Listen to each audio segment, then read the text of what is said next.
자, 오늘은 이제 우리가 광복을 맞이한 이후의 경제 성장에 대해서 볼 거고요. 1945년 광복 직후부터 지금까지 우리나라는 정말로 전 세계가 깜짝 놀랄 만큼의 눈부신 경제 성장을 해왔죠? 그러면 어떻게, 어떤 방식으로 이렇게 급 성장을 했는지, 그리고 그 이면에는 어떠한 또 문제점이 있는지, 그리고 또 지금 현재 경제는 어떠한지에 대한 내용 보도록 할게요. 그러면 먼저 광복 직후부터 볼게요. 우리가 광복을 맞이하자마자 그때부터 경제적으로는 자주적인 근대 경제 체제를 마련하기 위한 그러한 노력을 해요. 우리나라가 북한하고 좀 다른 점은 우리는 사회주의 공산주의가 아니라 자유민주주의 체제 하에 자본주의라는 이런 근대 경제 체제에 원튼 원치 않든 편입을 했단 말이야.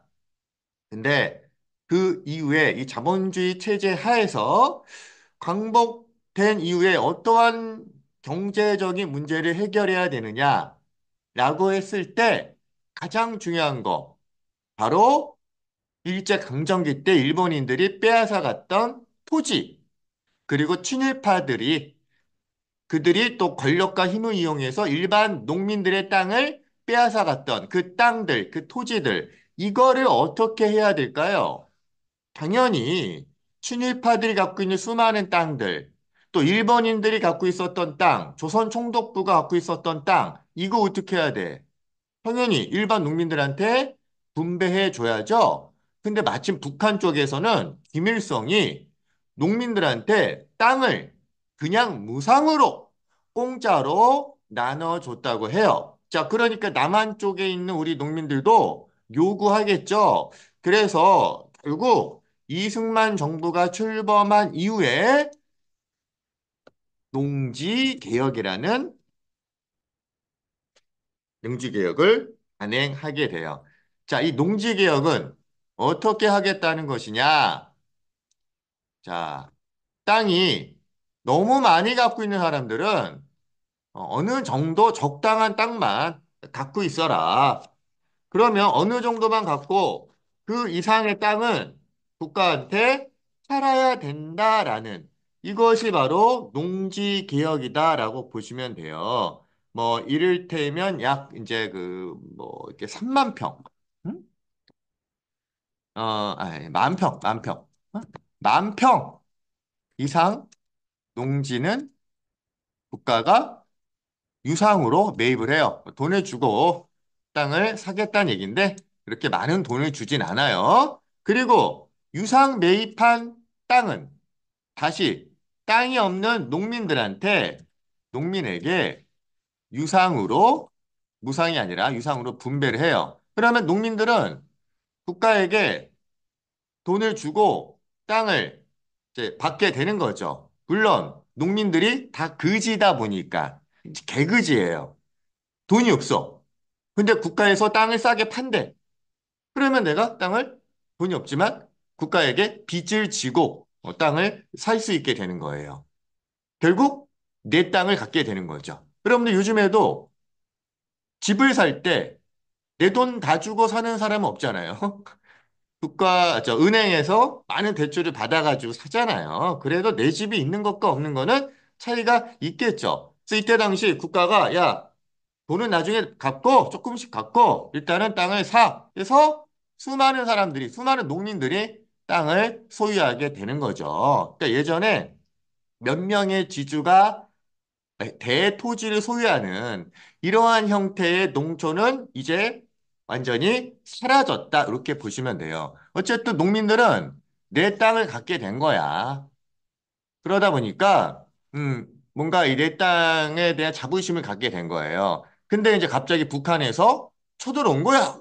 6.25 전쟁이 터진 거예요. 그래서 이 농민들이 북한이 점령하면 또 내 땅을 국가가 다 뺏어갈 거 아니야. 그래서 이 농민들이 열심히 또 싸웠다고 해요. 그래서 이 농지개혁을 요게 1950년에 했는데 50년 5월 달에 했는데 이 농지개혁을 만일에 안 했다면 북한군이 6.25 때 내려왔을 때 우리 농민들은 북한군에게 환영의 메시지를 웰컴 남한 하면서 인민군을 위해서 열렬한 지지를 보냈을 수도 있어요. 왜? 북한군이 내려오면 우리도 북한처럼 땅을 공짜로 받을 수 있을 거라는 기대를 할 수 있잖아요. 근데 아주 결정적 타이밍이 대단했던 게 이 농지개혁을 6.25 전쟁 전에 하다 보니까 농민들이 땅을 갖게 되고 물론 빚을 지긴 했지만 내 땅을 지키기 위해서 열심히 싸운 거예요. 자, 근데 문제는 전쟁이 끝났네. 다 폐허가 됐어요. 먹고 입을 게 없는 거예요. 그때 마침 우리 미국이 야, 니네 먹을 거 없어? 입을 거 없어? 야, 도와줄게. 그래서 원조를 해줘. 원조. 자, 원조를 뭘 해줬냐면 자, 일단 밀을 해줘. 밀가루. 그리고 면, 면화, 솜 같은 거. 그리고 설탕이에요. 응?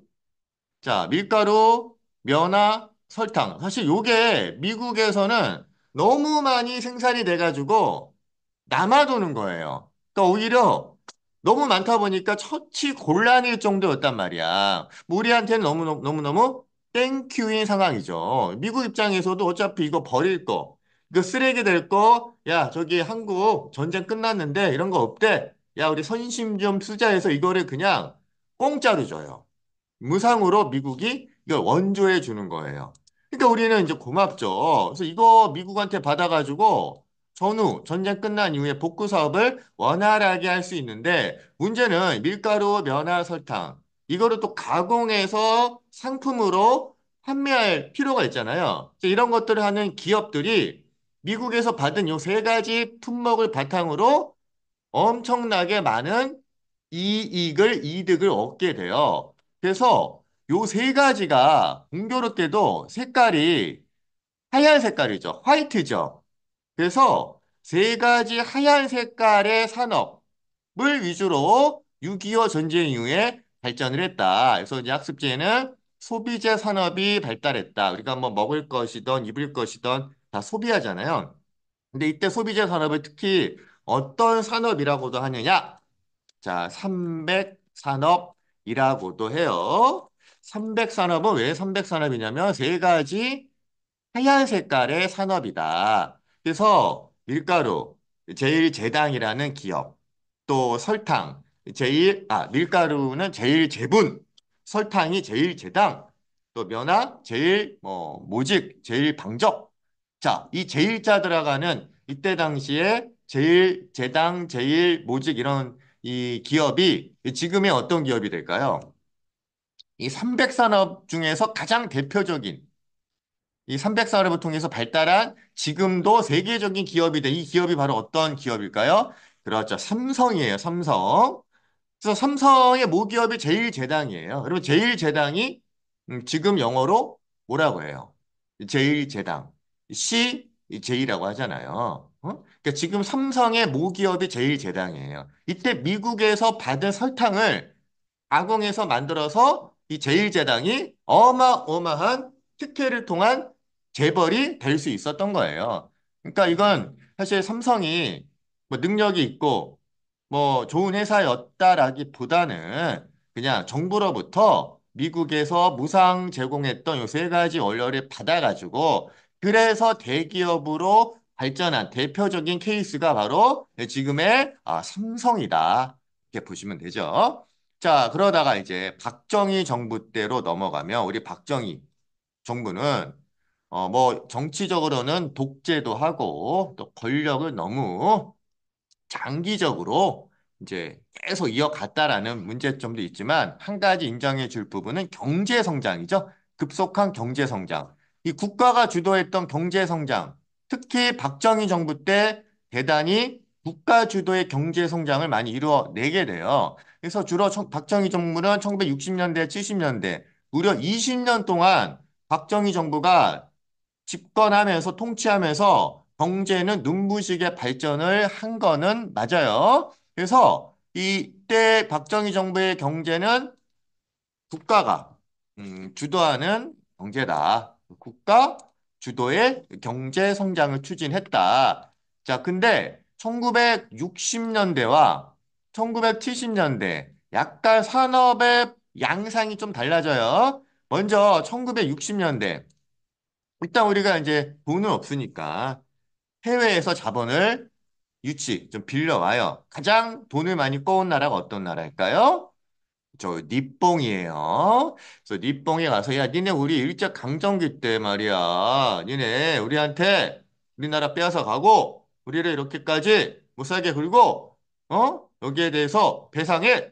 해서 이제 그 사과를 받지 않고 그냥 독립 축하금으로 돈을 많이 받아와서 이제 그 돈을 바탕으로 이제 경제 성장을 하게 된 거죠. 그래서 야, 이거 우리의 자존심을, 민족의 자존심을 일본에 팔아먹고 돈을 꼬은 거 아니냐라는 엄청난 저항과 그런 시위가 있지만 그걸 싹 다 무시하고 돈을 떠와서 그 자본력을 바탕으로 이제 경제를 발전하는데 이때 우리가 믿을 거는 이제 힘밖에 없네. 그래서 노동력.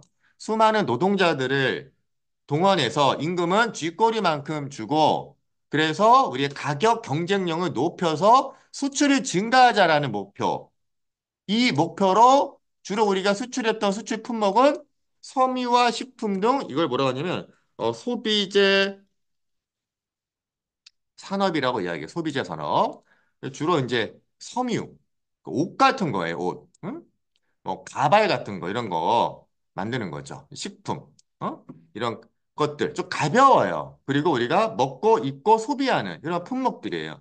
이것이 우리나라의 가장 불티나게 해외에 팔리는 수출품이었다. 그래서 결국 수출이 증가했죠. 경제를 발전한 거야. 그러다가 이제 70년대 가면 조금 체제를 개편해요. 자, 어떻게 하냐면 좀 무거운 거 위주로. 요건 이제 가볍기 때문에 경공업이라고도 해요. 경공업. 섬유나 식품 같은 거 가볍잖아요. 근데 70년대 가면 철강, 기계, 조선은 배 만드는 거죠. 굉장히 무거운 공업. 중공업이라고도 하고 또 중화학공업이라고도 해요. 그래서 60년대에는 소비재 산업 위주의 경공업, 이 70년대에는 이제 중화학공업 위주로 박정희 정부 때 경제를 개발시켜 나갔다. 역시나 수출 증가, 국민소득은 계속해서 향상해 갔던 거죠. 특히 이 중공업 발전, 또 수출 발전 이런 거를 하는데 가장 또 중요한 결정적인 토목공사가 하나 있네. 그게 바로 뭐냐면 경부고속국도예요. 요거 1900 정확하게 70년에 1970년에 개통을 이제 하게 되고요. 이러한 그 경부고속국도의 개통 이후에 1970년대부터 본격적으로 또 중화학공업이 발전하는데 많은 영향을 끼치게 되죠. 특히 여러분들 그 철강 기계, 조선, 특히 이제 포항의 제철, 포항 제철 있잖아. 이거 다 요때 발전한 거예요. 그다음에 우리 또 울산 현대, 뭐 조선소 같은 거 이때 또 70년대에 박정희 정부 때 발전했던 성장했던 기업이다라고 보시면 돼요. 자, 근데 1980년대가 하나 빠져가지고요. 선생님 80년대 거 추가적으로 이어서 좀 정리해 줄게요. 1980년대. 자, 요때는 어 박정희가 아닌 이제 박정희는 죽었죠? 그리고 전두환 정부 때라고 보시면 돼요. 전두환 때. 전두환. 자, 이 전두환 정부 때에도 경제는 발전할까요, 안 할까요? 역시 발전해요. 해요. 특히 이제 이때부터 이제 반도체라든지 뭐 자동차 산업, 응? 뭐 이런 것들, 우리 컴퓨터라든지 자동차는 이때부터 우리나라가 세계적으로 발전하게 되고요. 그리고 요때 이제 전두환 정부 때 세계적으로 우리나라 수출에 있어서 아주 아주 호황을 누릴 만한 상황이 벌어져요. 뭐냐면 삼조 호황이라는 거야. 삼조 호황. 응? 삼조 호황이라는 그 삼조는 세 가지가 좀 낮다 보니까 우리나라 경제에는 도움이 된다는 얘기인데 세 가지 중에 첫 번째는 저금리. 금리가 떨어져요. 그러니까 투자를 많이 하겠죠. 그다음에 저 달러.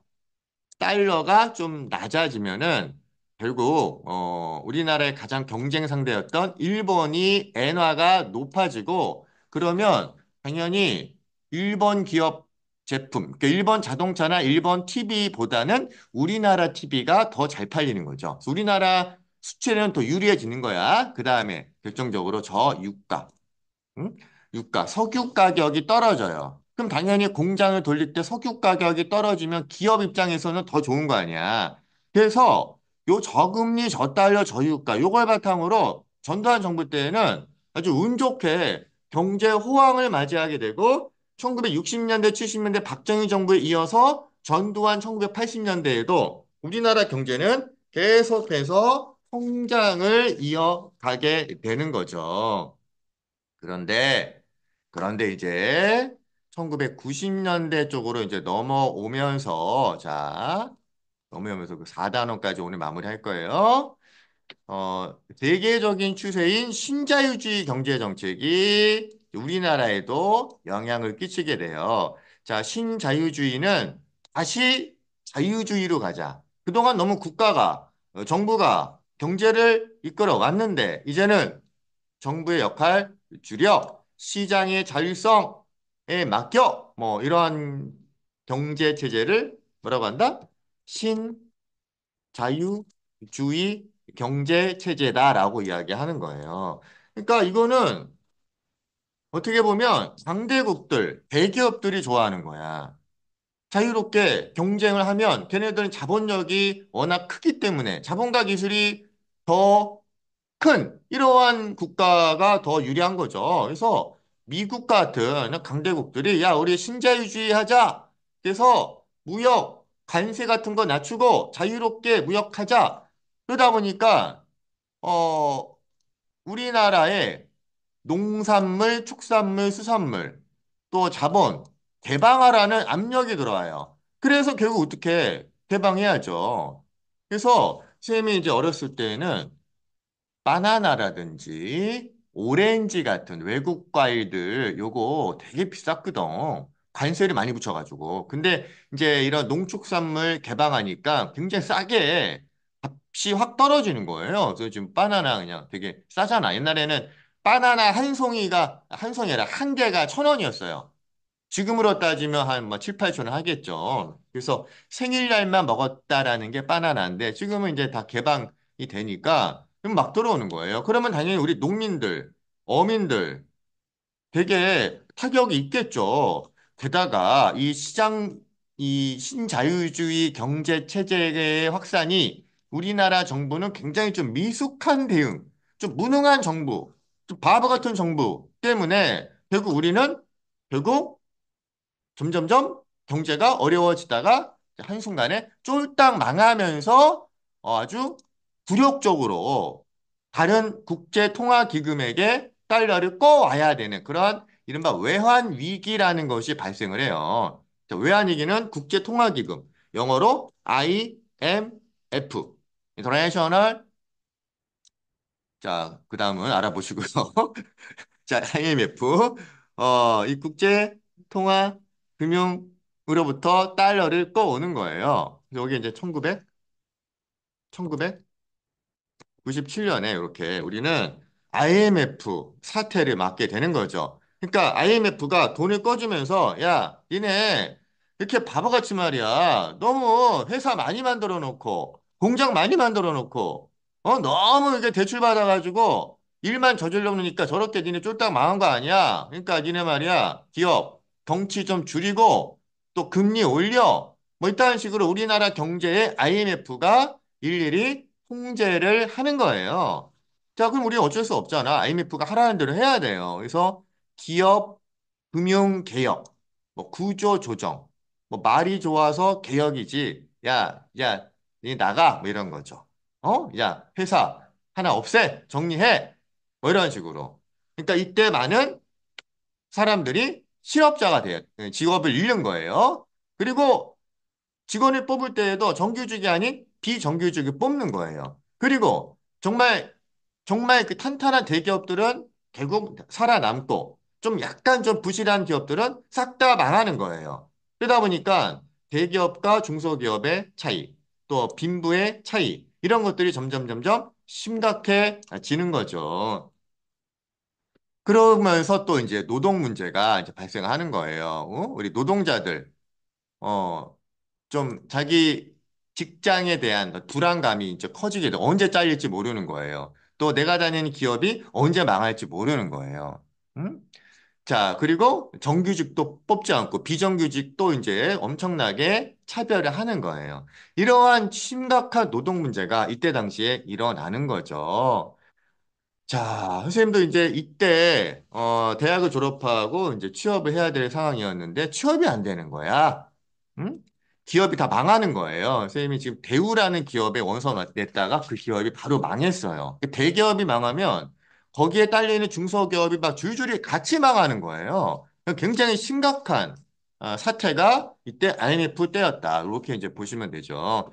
자, 그리고 그 중에서 이제 우리가 이렇게 뭐 신자유주의 경제 정책하다가 발생했던 IMF, 그다음에 국가 주도의 경제 성장을 했을 때에도 결국 이 노동자들이 굉장히 많은 피해를 고통을 당하죠. 그래서 노동자들도 우리도 이대로 살 수 없다. 그래서 노동운동을 이제 일으키기 시작하는데 역시나 이 노동자들은 저임금, 장시간 노동 열악한 이런 노동 조건 속에서 이렇게 살다가 우리만 희생을 강요하나? 이건 아니지. 그리고 근로기준법이라는 법을 보니까 이 전태일 이분이 법을 보니까 근로기준법에는 노동자들이 충분히 자신들의 노동 3권이라는 권리가 보장되어 있는 거야. 근데 왜 법은 이렇게 나와 있는데 현실은 그렇지 않느냐? 이 법을 우리 노동자들한테 적용시켜 달라라는 강력한 의지를 보여주기 위해서 근로기준법이 나와 있는 법전을 손에 들고 청계천 팔가, 그러니까 지금 또 청계천 동대문은 의류회사가 많은데 거기서 이제 봉제 공장에서 일했던 전태일 씨가 근로기준법 법전을 들고 온몸에 석유를 끼얹고 불을 질러서 이걸 분신이라고 하죠. 분신을 하게 돼요. 그래서 이 사건 이후에 수많은 노동자들이 우리도 같이 참여해야 되겠다. 왜 이 법을 우리 노동자들에게 적용시켜 주지 않느냐라는 그러한 저항, 노동운동이 본격화되는 거예요. 그 전태일의 분신은요, 1900 정확하게 70년에 일어났고 1970년대부터 80년대 쭉 이어오면서 이 노동자들의 노동운동이 본격적으로 나타났다. 그리고 노동자들은 조합을 만들어서 이 조합을 바탕으로, 조직력을 바탕으로 노동운동을 이어가게 되는 거죠. 자, 우리 전태일과 관련된 자료가요, 우리 학습지 나와 있으니까 요거 잠깐 보고 가실게요. 마지막 자료, 전태일 탄원서, 대통령에게 보내려 했던 1970년대 탄원서 보니까 전태일의 요구는 하루에 14시간 작업을 했대요. 어마어마한 시간이죠. 지금은 8시간인 정규 시간인데. 근데 요거를 10시간에서 12시간. 이것도 굉장히 많죠. 근데 이거라도 해달라. 그리고 한 달에 휴일 2번, 일요일마다 쉬게 해달라. 야, 여기 지금은 토요일, 일요일 다 쉬는데, 이때는 일요일도 주로 한 달에 2번이라도 쉬게 해달라. 그리고 시다공, 이렇게 보조해주는 시다공의 수당을 70원에서 100원으로 50% 인상해 달라. 근데 실제로 전태일은 시다공이 아니었대요. 어느 정도 기술이 있기 때문에 조금 높은 직급이어서 봉급은 대단히 적지 않고 괜찮은 봉급 받았는데 자기 밑에 보조해주는 시다공들의 임금 보고 너무 이거는 너무 심하다. 그래서 이제 이 시다공을 대신해서 전태일이 이러한 분신을 했던 거예요. 대단한 거죠. 자, 그럼 이런 전태일의 분신이 일어나게 되었던 거는 1960년대부터 국가가 경제 개발을 주도해서 급속한 경제 성장을 이루려고 하다 보니 그 과정에서 노동자들이 저임금과 열악한 환경에서 일을 하게 되었다라는 거죠. 자, 이거를 보다 못한 전태일이 이걸 개선하기 위해서 탄원서 쓰고 분신을 해서 노동운동에 불을 지피게 되었다. 그 사건 이후에 노동운동은 활성화되었다라는 거예요. 자, 여기까지 이제 학습지 내용 봤는데, 우리 교재 190페이지부터 한번 교과서 내용 관련된 자료 좀 몇 가지 보고 가실게요. 자, 우리 190페이지, 먼저 6.25 때, 그 300산업, 미국 경제의 지원을 받아서 세 가지 하얀 색깔의 산업. 자, 면화, 설탕, 그다음에 밀가루, 뭐, 요거 세 개 받아서 발전했던 산업 뭐라고 한다? 300산업이라고 한다. 밀가루를 이렇게 갖다 퍼준 거예요. 자, 그리고 그 위에 사진 자료 보니까 1970년에 뭐가 개통되었대요? 고속국도가, 경부고속국도가 이제 개통이 되었다. 쭉 경제 발전하면서 77년에 100억 달러를 수출하는 이러한 일이 벌어졌네요. 요때 대통령은 이제 우리 박정희 대통령이었다. 이 포항제철도 이 중화학공업이 발전했다. 1970년대에 생겨서 크게 발전을 했고요. 자, 우리 다음 페이지 191페이지 보면 1980년대 이후부터는 자동차라든지 반도체 같은 이러한 산업이 발전을 했네요. 자, 그 다음에 이제 다음 페이지 192페이지 넘어가면 1990년대의 상황이죠. 수입 개방, 농산물 개방하니까 이 농민들이 이거 막자라는 시위도 많이 일어났는데 어쨌든 신자유주의 경제 정책이 진행되면서 미숙한 어리버리한 우리는 당시 정부, 이때 대통령 김영삼 정부예요. 그래서 갑자기 원달러 환율이 급격하게 치솟죠. 거의 뭐 700원, 800원까지 올라가는 거예요. 그러면서 이제 IMF 구제 금융을 우리가 요청하는 그런 기사가 실려 있네요.